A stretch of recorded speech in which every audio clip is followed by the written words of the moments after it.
Okay, so this is the second part of the talk. Okay, so I'll continue to give you a little bit more examples. Just to quick recap. Okay, so we were talking about finding the problem, finding requirements for the software we're going to make. I want you to ignore a lot of the formal approach, a lot of the details. I want you to be able to capture the most important part, which is to be able to find the problem. And I told you that technology is only one thing. It could be very cool technology, but then same time, you must answer the question, what kind of problem did it solve? And also make sure that is a real problem. And I explained it to you that because we are all CS major, we appreciate technology, we appreciate innovation, we like all the tech stuff. That's why it's even more important for us to understand the technology is only one step in the process of making a successful product or business. The more important thing is that to figure out the right problem to solve and making sure the problem does exist, right? So I gave you the two examples I personally experienced. One is the successful one, one is the failed one. And clearly, as you can see, when you go through different paths, the challenge you will be facing as you run, as you grow the start is quite different. Just to continue and give you more examples. So this one is another startup I got involved right after the first two startups.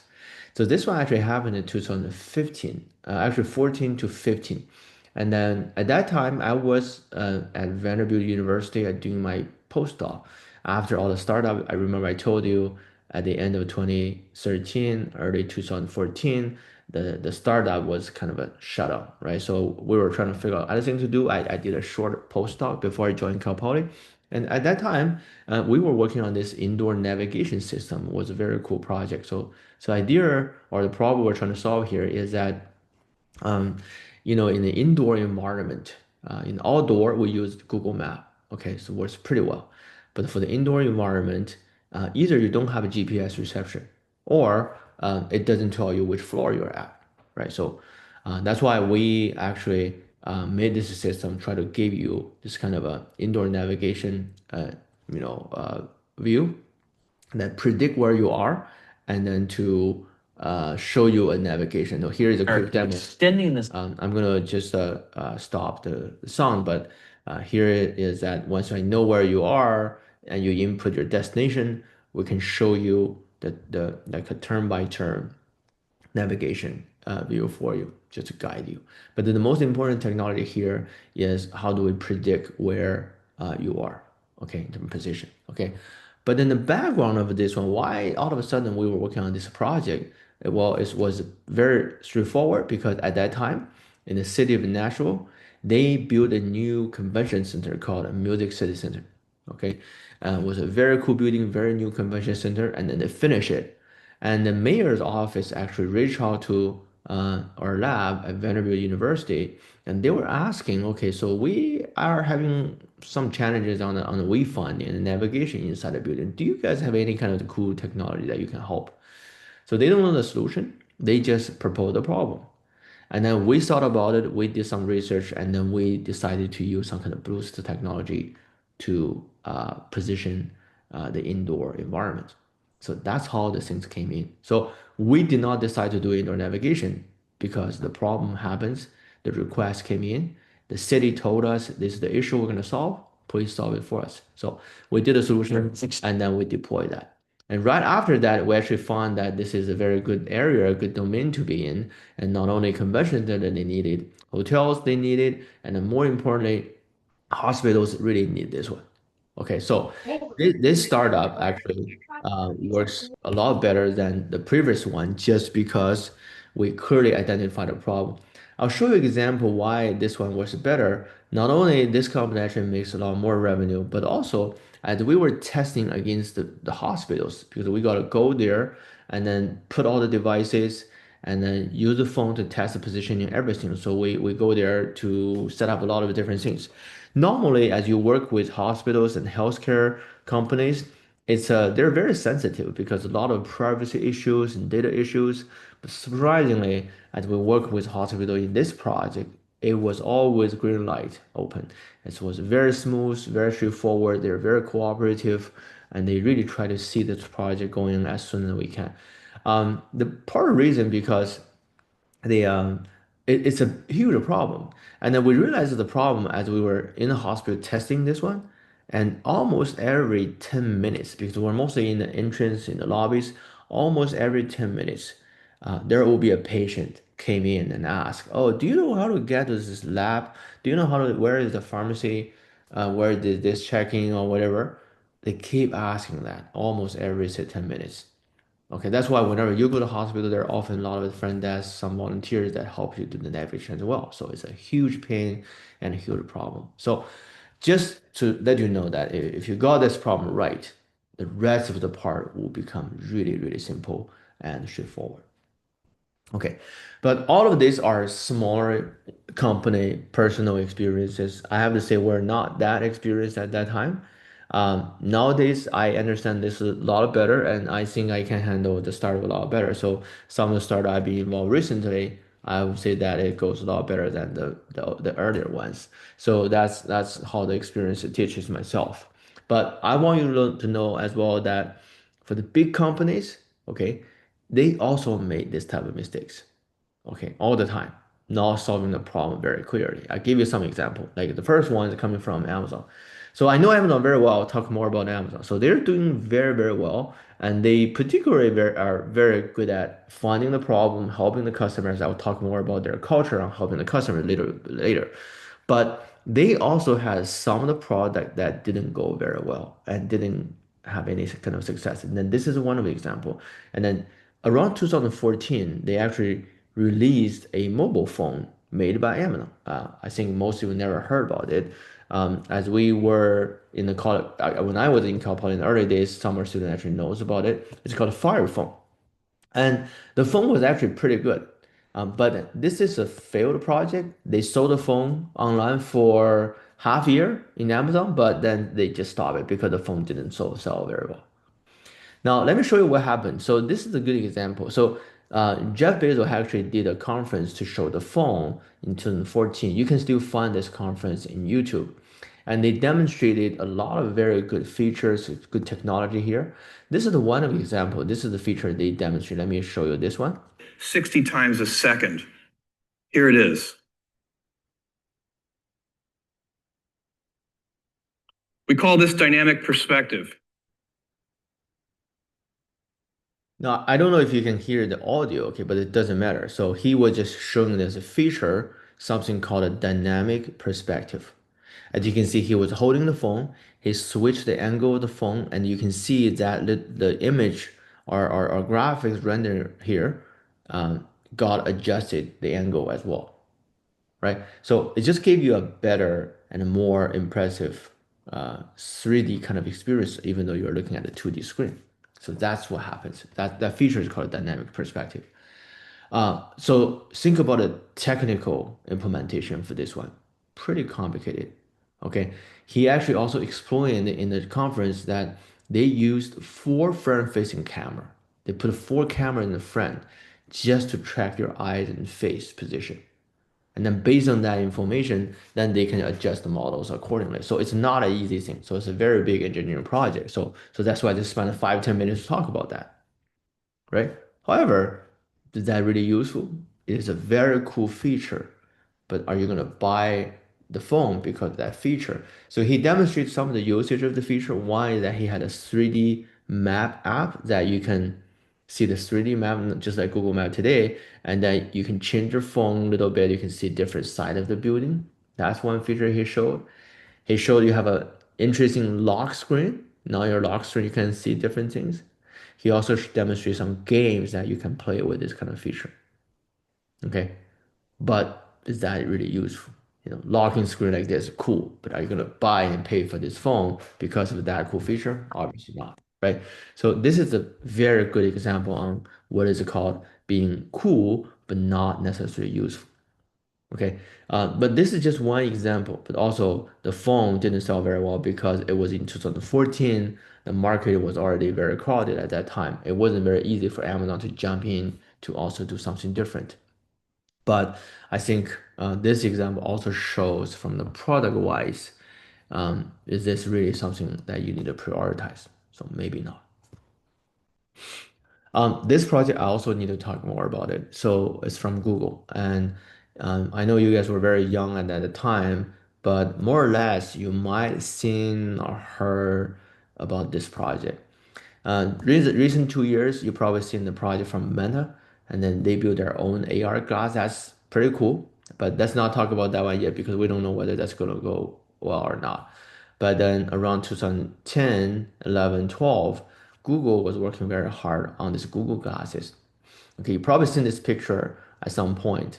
It's something like this. They have a little tiny screen here, and then you can do the voice control, touch the bar here, you can control the glass. As you may know or not, this is a failed project. So Google invested a lot of money to build this one. They manufactured the prototype. They almost started to launch it, but then they cut the project, they stop it because they don't even believe that this is going to be working. Okay, so as a developer at that time, I was able to test this device because well, Marco, it's not just because I had the time, not necessarily. Even the mental glasses, I still have a lot of dots on it. You gotta still think about solving the problem. Okay, so you gotta make sure you have a very clear problem to solve. I was around 2013, I joined their beta program. I was able to get a glass to test it. Okay, so I had some personal experience with it.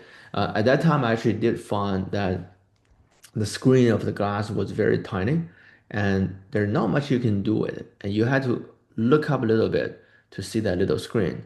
It's not like today's glass, it give you a full like immersive kind of view on everything. No, it was a very small little tiny box at the top. You gotta look up. It wasn't very useful. So they have a Google Map app there, but it's really not useful. You really cannot really use that one to drive. Okay, maybe it could be useful if you walk, but who is gonna use GPS when you walk? And then also that they have some other app like show attacks, see the news. It's just not very convenient at all. Very limited. And then the only thing we found helpful is that you can use this glass to take some first person photos or videos. That's very cool because you don't have to hold a phone. You can just like look at where you're watching and then record a video. So that's the only thing.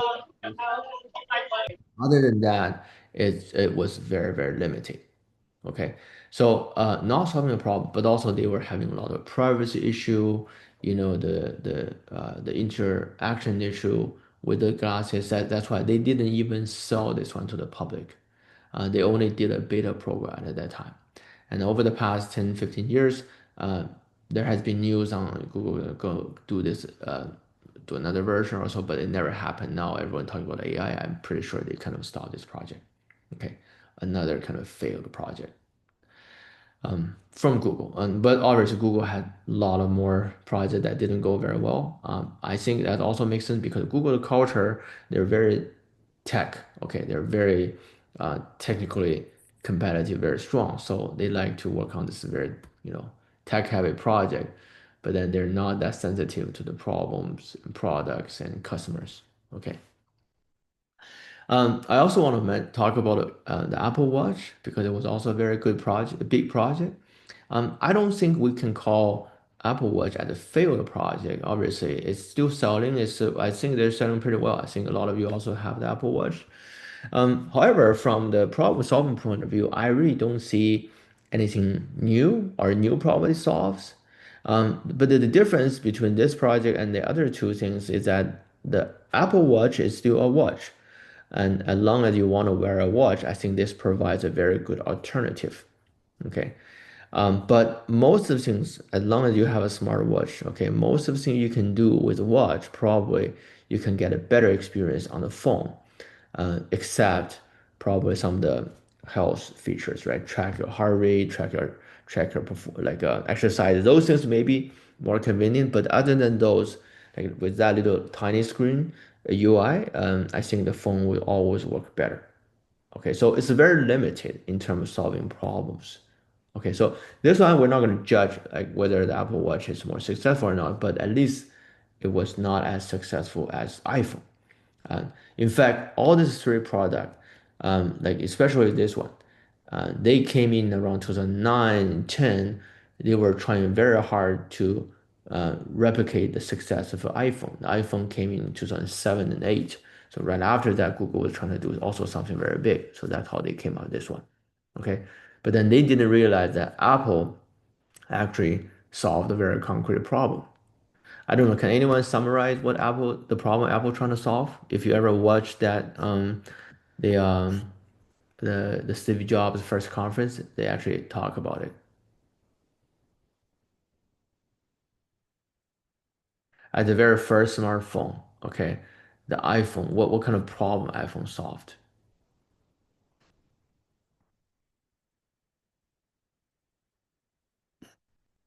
Can anyone make some guesses, comments?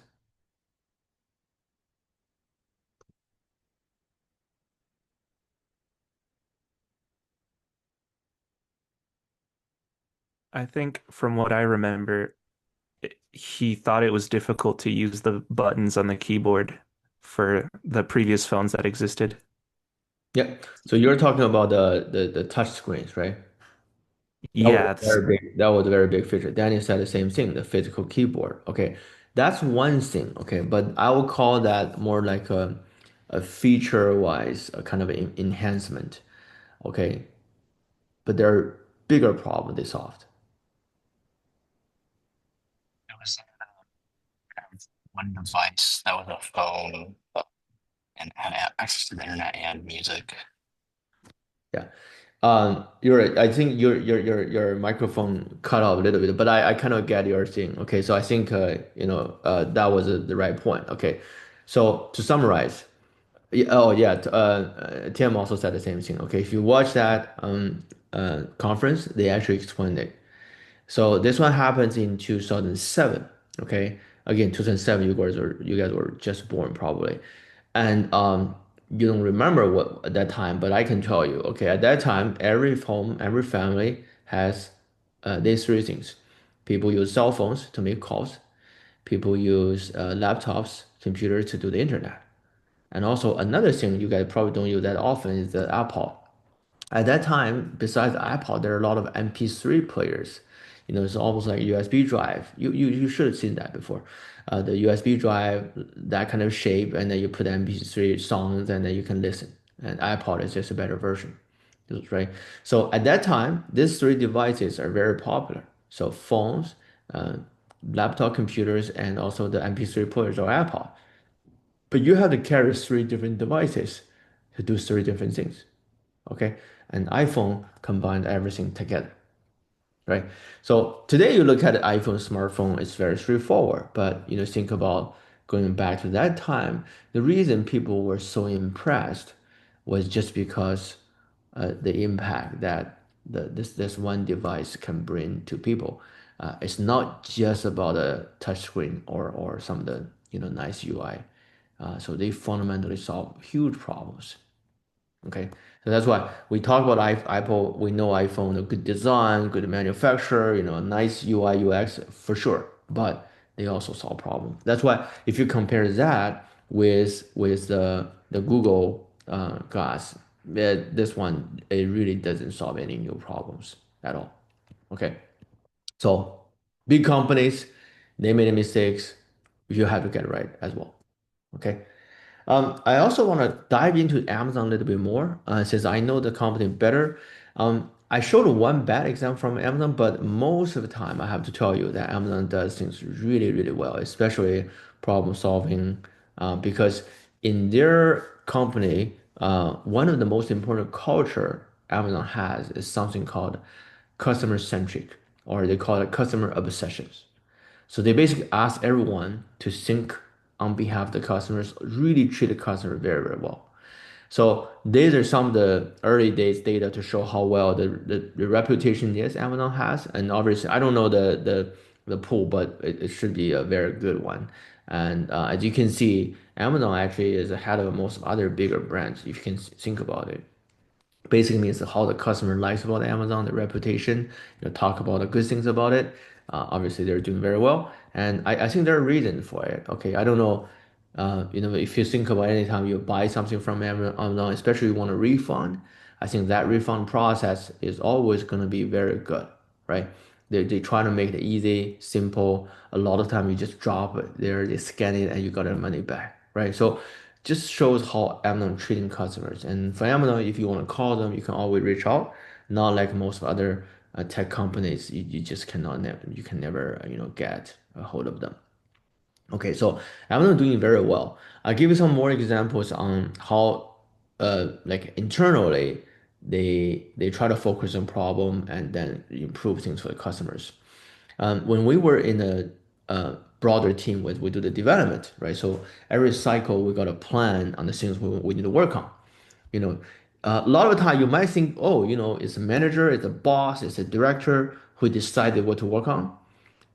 It actually doesn't work that way. So inside Amazon, every team could actually get access to some sort of feedback from the users. So for example, at that time, we were building the browser for the Kindle Fire tablets, and it's a product they sell. So in the customer center, the call center, they actually got a lot of requests from different customers asking for different things. Sometimes technical issues. People will call them to say, oh, I can't get to a Wi-Fi. What happened? I can't open this page, right? So they will ask for call for technical help, and you guys don't need it, but for example, senior people, they will call Amazon and get those help. So that's why they actually have a lot of this kind of requests and calls and logs. So we'll actually compile all of those to figure out what the number one issues and problems customers are facing. And then we count them, we prioritize them, we summarize everything, and then we decide what to work on. So for example, at that time, customers were complaining about, oh, it's too slow to browse, and we don't have a private mode. We want some kind of a reading mode that we don't have a lot of those noises and ad stuff, right? So we look at those logs and then we decide what to work on with priorities. And it's not just about the broader team. Every single team in Amazon, they will need to find out the answers or the priorities from customers' feedback. Okay. So internally, Amazon is a very, very customer-driven company. That's why I'm very confident on the company itself. They've been doing really well. I'll give you another example. So as we were launching the second version of the Kindle Fire tablet, okay, there was one feature they launched. Okay, this feature is called Amazon Mayday. So basically, what happened is that in the iPad in the tablet, so if you scroll down, you can have this little button here. You click on it, you call Mayday Center. So it's like a call center. But the difference is that it's a video call. As you can see the representative, but then you don't have to open your camera, but they cannot see you, but they can see your screen. In this case, if you need some help, and then they will be able to draw and click on that for you to solve the problem for you. So that's called a Mayday feature, right? So obviously very useful. Okay. However, I want to remind you one thing that this one again is only useful for a certain group of people. And as a young generation, you're never gonna need this one, right? Most of the technical issues you definitely can figure it out yourself. You're not gonna bother to call this person, get a video chat and solve it for you. You never need that, right? But as I mentioned, there are people who need it. The senior people who are not familiar with technology, they for sure they need it. The thing about why they built this one, because they had their customer centers always complaining that how hard it is to guide a senior people through a phone to achieve something on their devices when nobody can see each other. You can't see the screen, you can't do the things for them. That's extremely difficult, very inefficient. And because of that, they want to improve the customer experience and then they build this feature, right? So these are all good. However, guys, what I want to remind you is that I want you to think about the cost for building this feature because implementing this one, well, besides you write a code for the feature, but then you need to have a server to support all the video calls. And that's a pretty big investment. And then the bigger investment is the representative team. Okay, you got to make sure that you have enough people that can handle all the calls in a timely manner. And they said that they can have this average of 9 seconds of response time. So they probably need to hire a pretty big team for this, right? So think about all the things you invested to build this one feature, but is that feature really important to affect people's decision to buy the device? Probably not. When you buy the iPad, you're probably going to focus on the specs, the CPUs. You probably want to look into the games available or some of the Amazon shopping stuff available. But you're not going to care about this Mayday feature. Nobody will, right? So I'm trying to show you that Amazon will really prioritize and treat customers more important than the revenues. Okay, so that's their mindset. Okay, so that's why this feature is a very, very big deal. You're never gonna see this one from any other companies like iPad or Google. No way you can see this. Okay. So if you can really do that, I think eventually it's going to give you returns because if you really treat customer very well, solving their problems, you are going to build your reputation and eventually you will always make money. Okay, so this is a very good example to demonstrate what I mean by like a customer-driven, customer-centric, solving real problems. Okay. Um, they did a lot of other things. They actually built a locker because they found that the customers complain that they are not at home to pick up the package, so they just miss the delivery. So you can probably see some lockers, and they were trying to do the drone delivery, but this is probably still going on and not that easy to really happen because of all the policies. But then once again, they're trying to still try to improve uh, the delivery time. Another example is Amazon internal, they have this lending service. So basically, Amazon can lend you money as a bank, and then they make money by having the interest. But this is not to give money to every regular customers. They're mostly trying to give the money to the sellers. So, in Amazon, you can also sell stuff, right? You can, sell your own things. You can, buy some, get some inventory, and you resell that in Amazon. They let you to do that. It's a platform.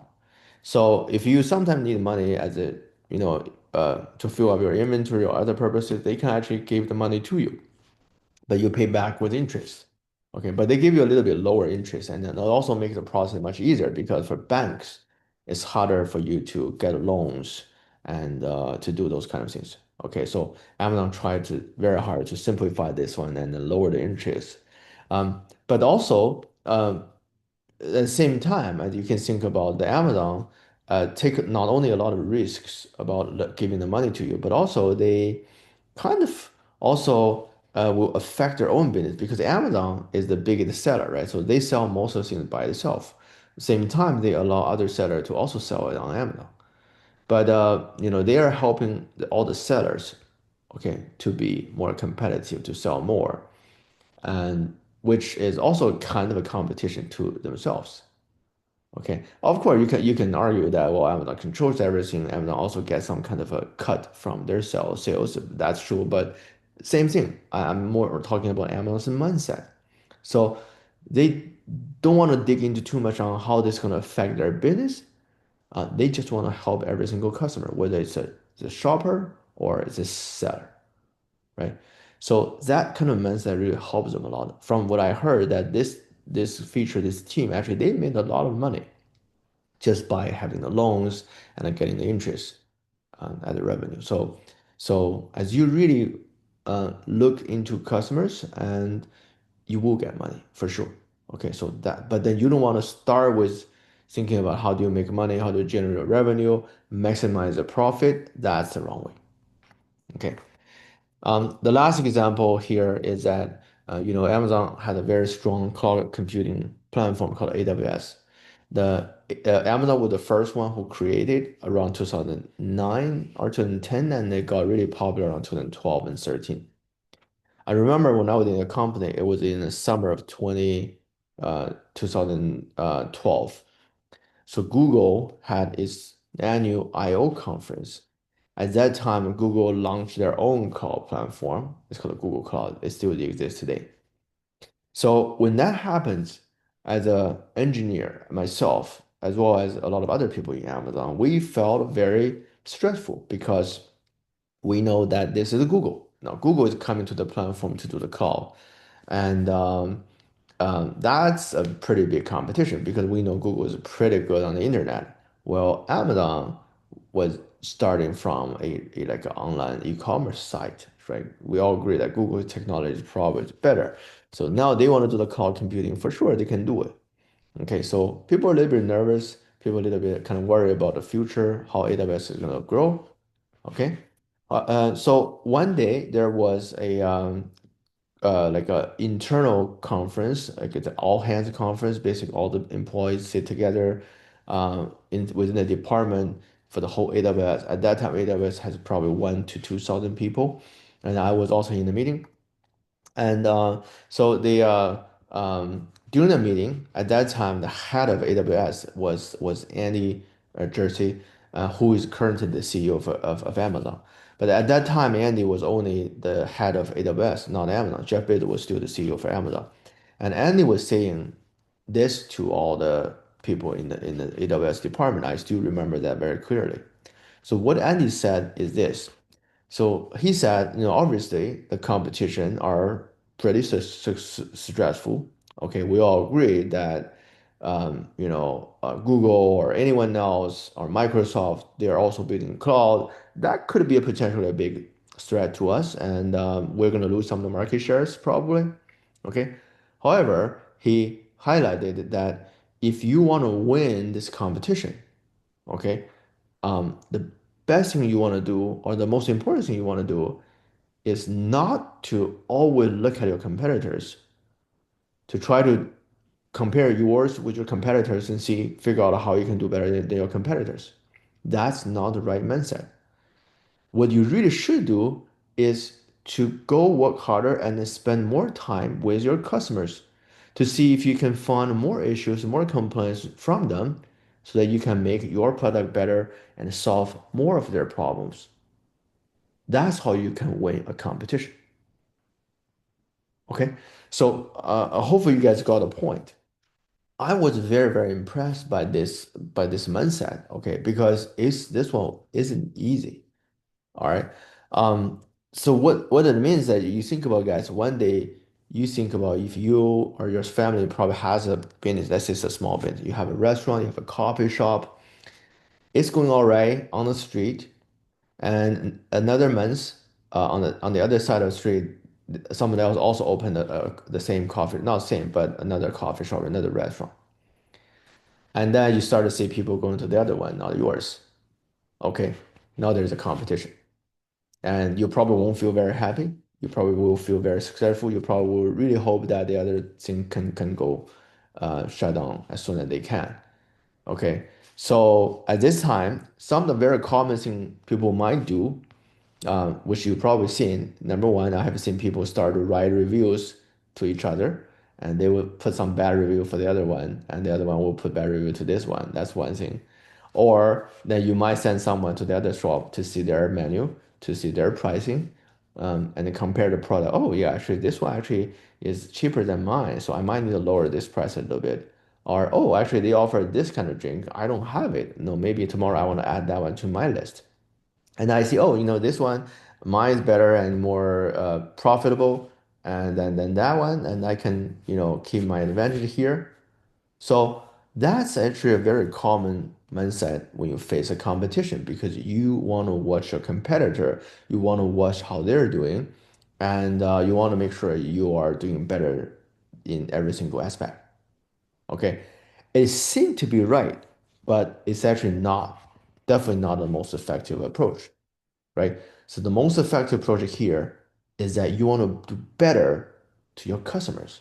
Okay, maybe you just want to spend some more hours and just go there, sit down with the customers and ask, oh, how you like the food, how everything. Or maybe you want to, provide more rewards, incentive to your customers. You want to just basically go back, okay, to treat your customers even nicer. Okay, so that is the way to go. So he talked about this one in the summer of 2012. I still clearly remember that situation at that time. Actually, we went to a AMC theater near the company. They rent the theater just to do the conference because it's a big place. and he was talking that one. I feel it's very, very different. Yeah. So that kind of mindset still affect me in the next years to today. A lot of time when we are doing things, you often, always you see competitors. Okay, always there are competitions. But always keep telling yourself, just don't worry too much about the other competitor. Just try to focus on your own, focus on your own customers. Um, Make sure everything goes well. Okay, so that's why later on you see the Amazon's market share still today. This is old data. This is 2020. Amazon still is the leading player. Okay, Microsoft doing okay. Google's cloud is never going all okay. It's not very good. Okay, so they're dominating this area. Part of the reason is not just because of tech, as more important, Amazon is really good at doing the customer-centric stuff. Okay, so personally, I'm very confident on Amazon as a company. Later on, a couple years ago, Andy took over the CEO position, and there was a little bit bumpy in the beginning, but I still think Andy is really good. I think he probably even do better than Jeff Bezos. That's my belief because he actually was the one who created AWS and then really let AWS took off. All right. Anyway, so these are the big corporation, big companies examples. Hopefully, you get some insights. Coming back to our courses over the past years, I have seen also quite a lot of our project. We had not only the software engineering project, but also the mobile class. Both we asked students to do projects, and we told them the same thing, just come up with problems. Okay, this was the very first class we ever had for software engineering in the early 2015. At that time, it was a quarter system, 10-week only, and we had 10 teams that they built 10 projects. Most of the students here, I still remember a lot of them. Most of them right now are in pretty good and top companies today. And after that, we did another version. We started to see more project and more project. For mobile, we see a lot of apps, more apps, more apps. But anyway, so later on, I stop tracking because there are too many. There are too many. Every semester, we got a lot of projects going on. Okay, but it went really well. I told every single student, every team the same thing: find a problem to solve, and it doesn't matter what the problem is, as long as you think that's a real problem, just do it. Okay. Um, so some of the biggest problem we saw from our students. Okay, so I'm not gonna ask you, so you probably agree. You guys care about what to play. You got to come up with all different kind of project and app to figure out the play, like recommend a concert, recommend games, um, board game, all the things related to play, parties. There was even one team built a party analysis tool or real-time party feedback tool, tells you the male female ratio of certain party going on and then show that kind of information, solving a very, very concrete and big problem. So that's one category. Um, it's very surprising to me that there were a lot of projects or apps related with what to eat, getting recommendation on restaurant, getting recipes, give you some kind of random choices to figure out something new to eat. That we've seen a lot of projects. This is always a little bit surprising to me because I never had a problem of choosing where to eat. I don't want to trust any of these apps that give you kind of a random choice. That I better to do more research. But anyway, so looks like you guys probably go to eat more often, and you probably need this kind of tools. And then the number one problem is that to where the park. Okay, so this is always a big problem for us at Cal Poly as well as other campuses. But yeah, we've seen different kind of solutions.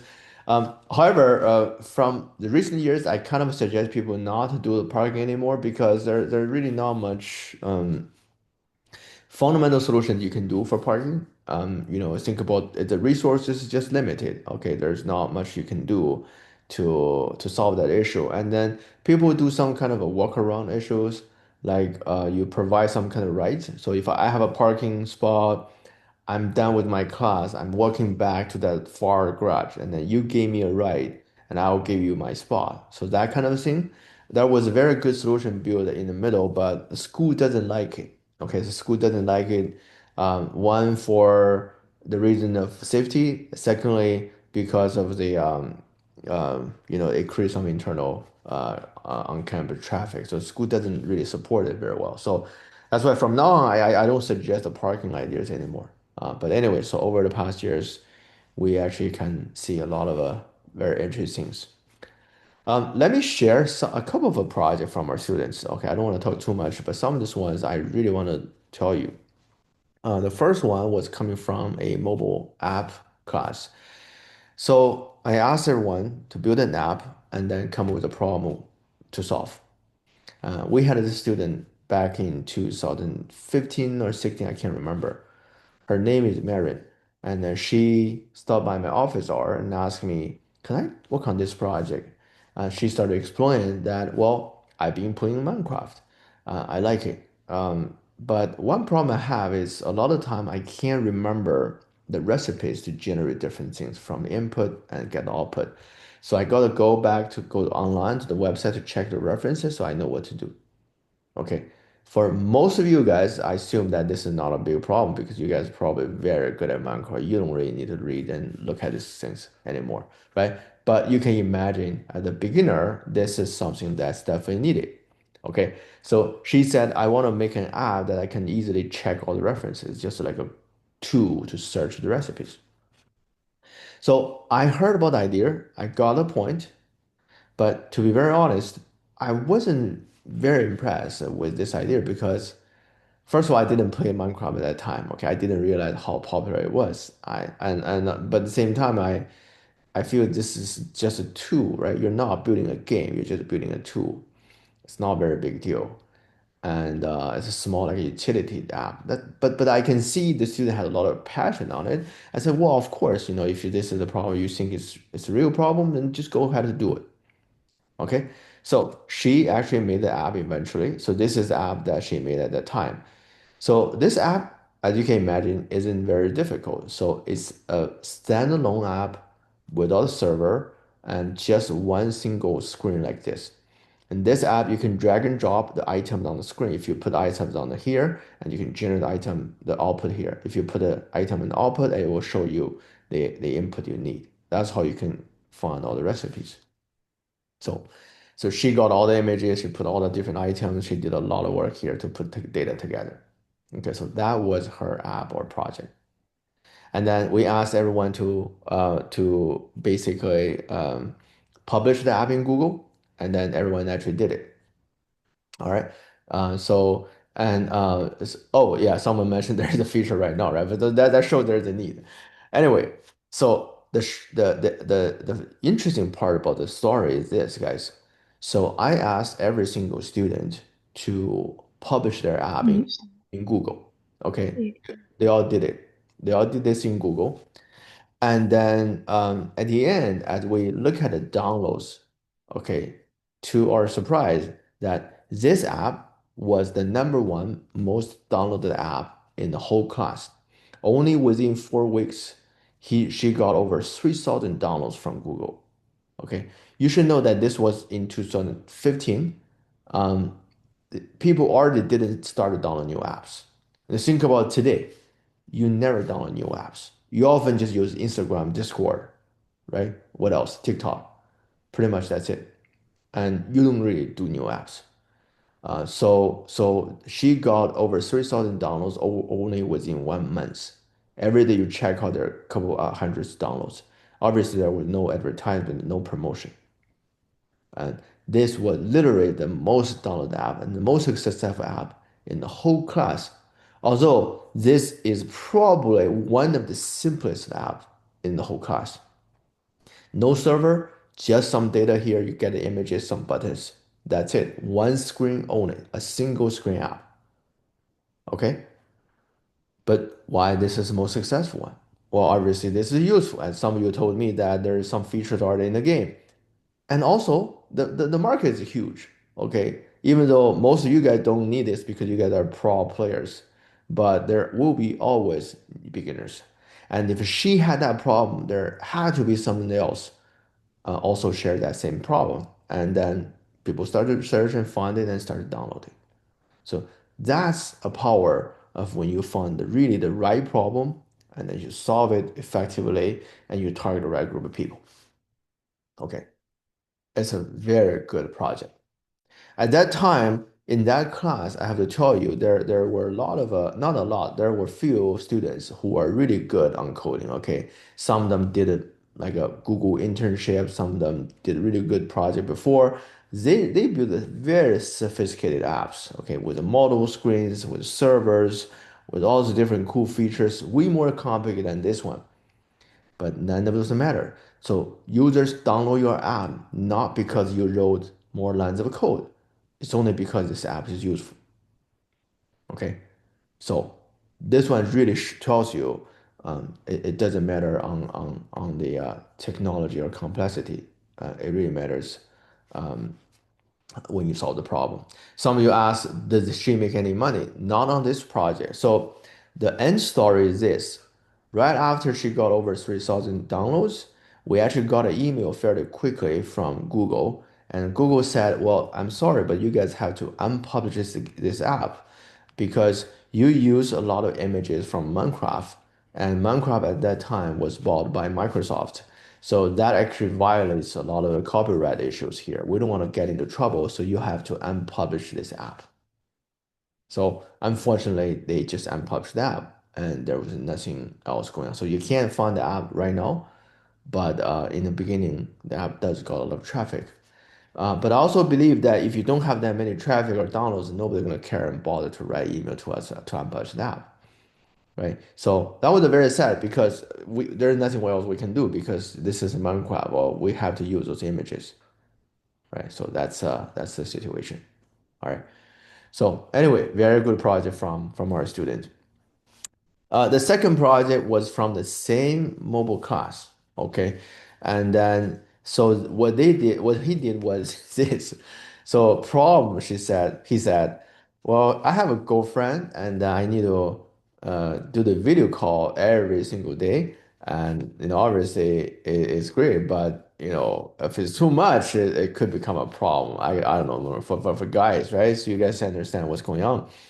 And then he said that, well, when I do the video call, well, I have all the screen open, but I really cannot do anything else, right? I just got stuck in on the screen. I want to just go to reply some messages, I want to watch some web page. I can't do that.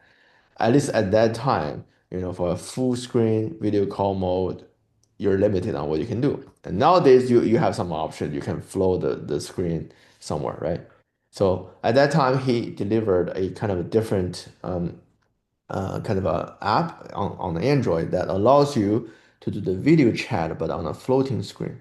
But remember, this was back in 2015 when this one was not well supported. Okay, so this was a pretty good implementation. This project is more difficult than the first one, and similarly, this one also got quite a lot of downloads within a short period of time. Okay, so he implemented a whole video chat thing, but he was using a service, a third-party service that supports the video chat, and then he was mostly focusing on the front-end UI that made the the floating window. All right, so also pretty cool project. This one was from, I think this was from our class that the student, his name is Isaac. So he made this project to figure out the best schedule, right? So you guys all have the experiences that this semester I want to take these three courses, but I only want to come on Tuesday and Thursday afternoon. I don't want to get up in the morning. So what are my options? So he built a web and search tool that allows you to input all the parameters, the preferences, and then show you all these combinations of the class that you can take. All right, so it wasn't very difficult, but it's pretty straightforward, right? So I heard also later on our Bronco system also has something similar to this one. I don't know, but this one was in 2017 when the tool wasn't very available. So I was asking him, well, how is the traffic? He said pretty good. During the peak time, I can get over 2,000 visits per day. I said, that's a lot because this was for Cal Poly only.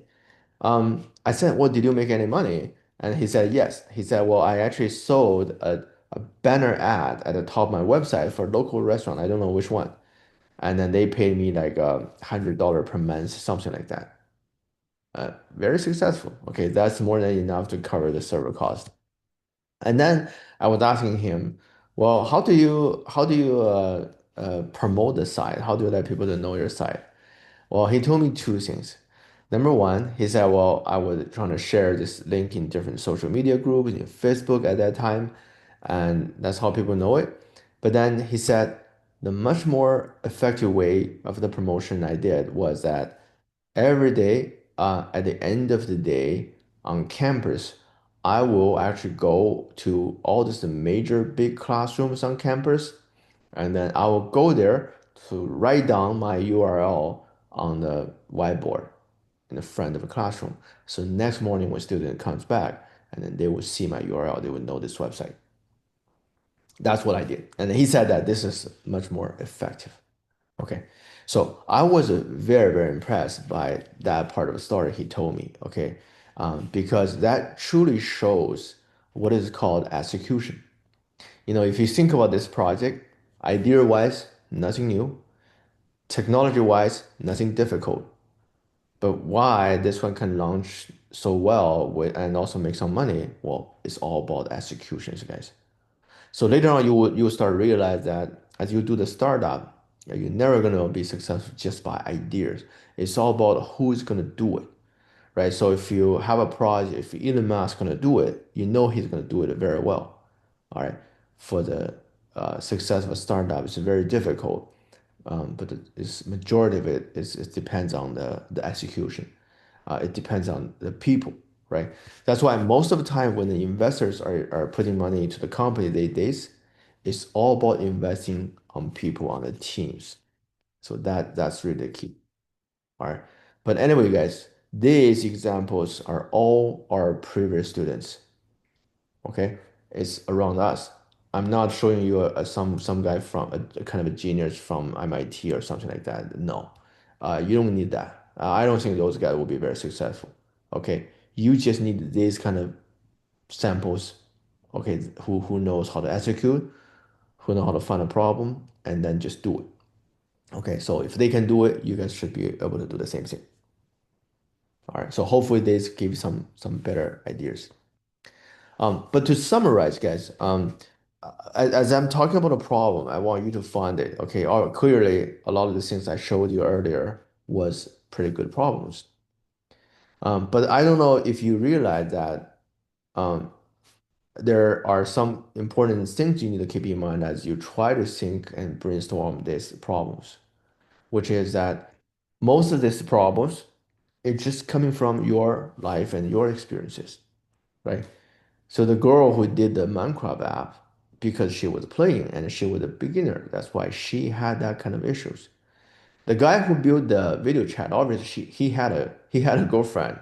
Otherwise, he's not gonna do it. And for some reason, he and his girlfriend had to chat every day. And then the third example, Isaac, who built the web search tool, he was a Poly student, and obviously he drove very far away. I think he lived in Torrance, and then he doesn't want to come to campus every day, so that's why he was building that tool. So it's all about your experience, your life, right? So in other words, if you've never done this, if you never experienced certain things, it's very difficult for you to know what the real problems are. If you think about the example I shared on Tuesday, we try to pitch to Target, we try to pitch to Dunkin' Donuts. It was really cool opportunities, but none of us done anything with retail, with Target, with the food industry, nothing. So that's why it was impossible for us to know exactly those problems they're facing, whether it's this, remember I showed you this compliance app that shows you the differences, or the Target app that shows you the product filtering. It was very difficult, very difficult. Okay, so that's the lessons I can share with you guys.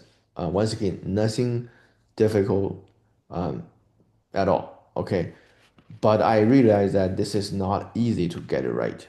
So that's why I spent a full 2 days to go through all these examples, try to convince you so that you can come up with something similar. Okay, to as a conclusion, okay, one more example I also really like. This is a high school student project, also very impressive. This guy explained to me a problem, and he said, "Well, I play piano." And then he said that there was a problem with playing piano. He explained to me that, you know, for the professional settings, there are people sitting next to the piano list just to flip the music pages. I didn't know that, and then later on I realized that in the professional world, yes. Or sometimes the pianists don't even look at the note. That's a different story. And he said, "Well, when I'm playing at home, there's no way I can get someone to flip the pages for me. That's not very convenient. I'm not that good, right?" So the solution he made was he made an iPad app that can listen to the music and analyze the song, the frequency, so that they will automatically change that image at the right timing and right position. Okay, that is called problem solving. I have a video here. I don't know if you guys can hear the sound, but anyway, I'm gonna play it. At least in the recording, you can hear the sound. So this is how it works. So basically, you start to play, the sound go to the computer, and then it's translate into like frequencies, the numbers. You will see the sound wave here, and then you gotta get an algorithm going to analyze all these frequencies. Okay, the numbers. Okay, and then if you get into the part of the page, you will see there was a change. There was a change on the image, and yeah, so that change was automated. All right, so I'm gonna mute and stop here. Okay, so that's pretty much what we want to share with you guys, and hopefully that gave you some insights. Okay, it's pretty straightforward. Focus on problems. Just forget about all the technology. I know we've been talking about AI every day. Okay, more or less you're probably gonna use some kind of AI, but you don't want to start the project idea by saying that, let's do something with AI. That's a very bad way to start your brainstorm. Okay, don't think about technologies. Okay, go back to life, go back to experiences, go back to the things that you care about, you're interested. Just ask yourself, are there anything we can improve? Are there anything that's not perfect? And then let's just make some solution to improve it. All right. So hopefully that helps you guys. It's not just for this course. Any other project you do, think the same way. And then when you start to work for companies, work for teams, as you design the features, you also need to use the same principle. And one day you will do your own startup. And that's when you really have to choosing the right problem and topic. All right, guys, that's all I want to share. Hopefully that helps. Okay. Any questions for me?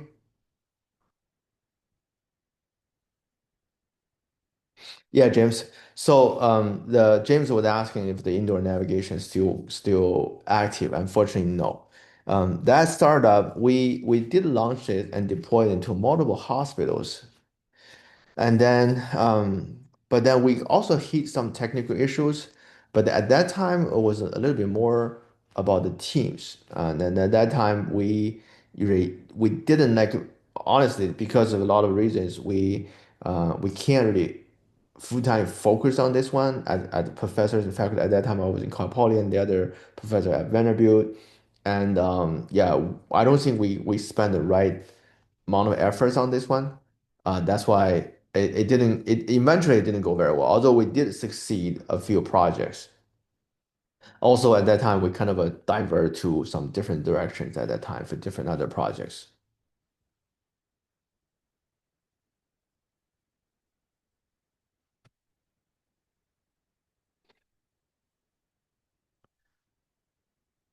All right.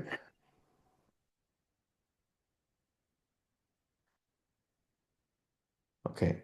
Um, so if you guys need help on the Teams, okay, just right now, maybe send a chat in the Zoom or go to the Discord to figure out. Okay. And I'll post a assignment soon that you guys need to decide your idea. And maybe in 1 more week or 2 weeks, I'll ask everyone to come back to present, to pitch your ideas. Okay. So, but next week we'll come back to in person. Okay. Next week we'll still be in person. All right, guys, that's all for today. Okay, if you don't have a question, I will just see you next week. All right. Thanks, guys.